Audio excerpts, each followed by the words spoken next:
welcome back to my channel, Treetop Flight, non-aviation cooking videos. We'll try another video. I had fun with the clam chowder. Now we'll try a guacamole recipe. It's one of my favorites. Everyone's got a slightly different recipe. This one it gets some pretty good comments, so I'll show you what I do to make my famous guacamole.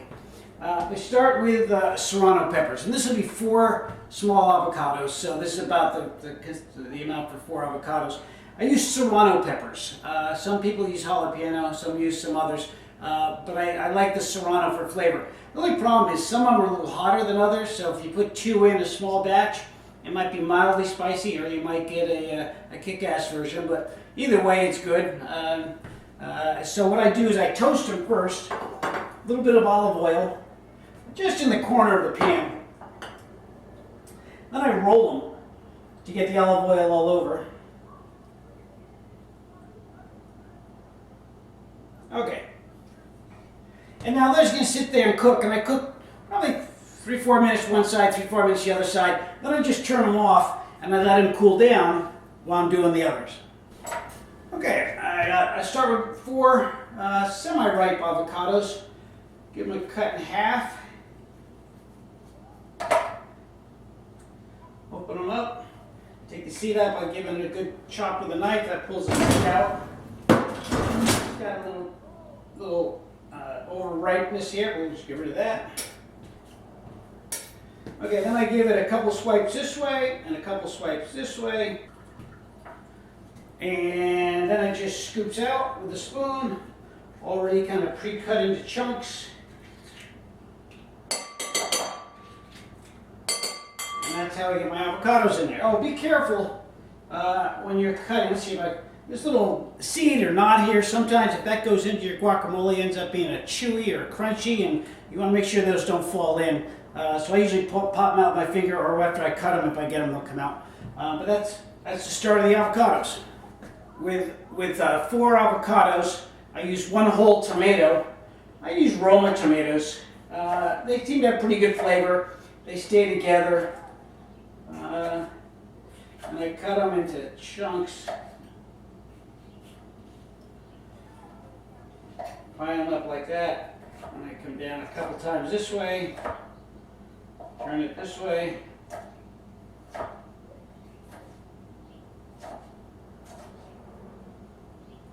Pile these up.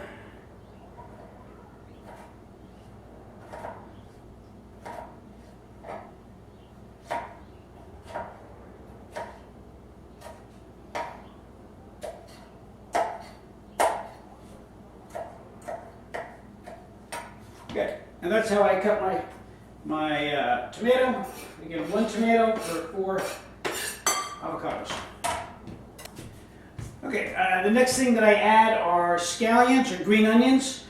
These have a little more flavor than a regular yellow onion. A little more greenery flavor. I don't know, just they're better than just a straight onion. And maybe with 4 avocados, I'll use 3 scallions, and I'll add that to them. Just about the time I finished chopping the green onions, the peppers were done. I just turned off the fry pan and let it sit here and cool down for a little bit. You can see they're kind of white. They're not burnt, but they're white, and the skin gets a little thinner. And then we'll cut them open and de-seed them. I've got the scallions in. The peppers are turned off. They're done. They're just going to cool them down before I cut them. And then I put half a lemon in.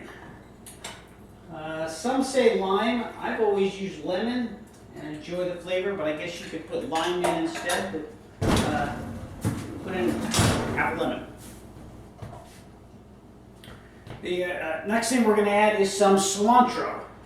This is probably one of the things that's real important as far as getting some good flavor out of it. Cilantro just has such a nice flavor. So, you know, that might be a little too much actually, but you want to give this a good chop. Boy, I can smell the cilantro coming out from just chopping it. Such a nice flavor.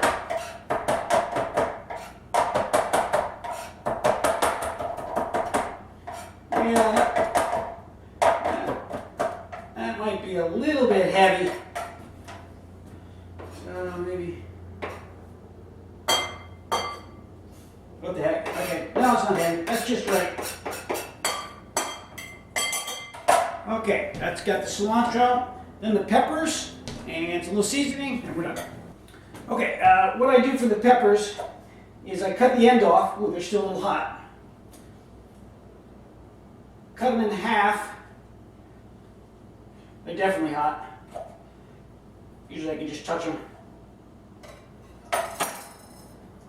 And then with a spoon, just kind of run down the middle, and that pulls the seeds out.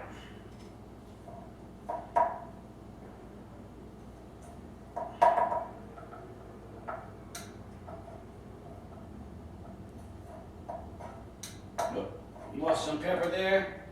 Maybe just a gentle sweep, one more final cleanup. Okay. And then we chop up the pepper and add the pepper. Then all we need to do is add a little salt. Salt to taste. I probably go a little heavier. Give it a good mixing. And you know, if it sits for an hour or two, it actually is a little bit better because the flavors tend to blend together a little better. But it's fine as is. Let's see what we got. Got some chips here.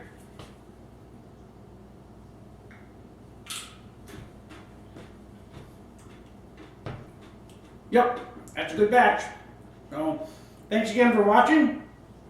This is Treetop Flight non-aviation cooking videos. And remember, dream it and just cook it.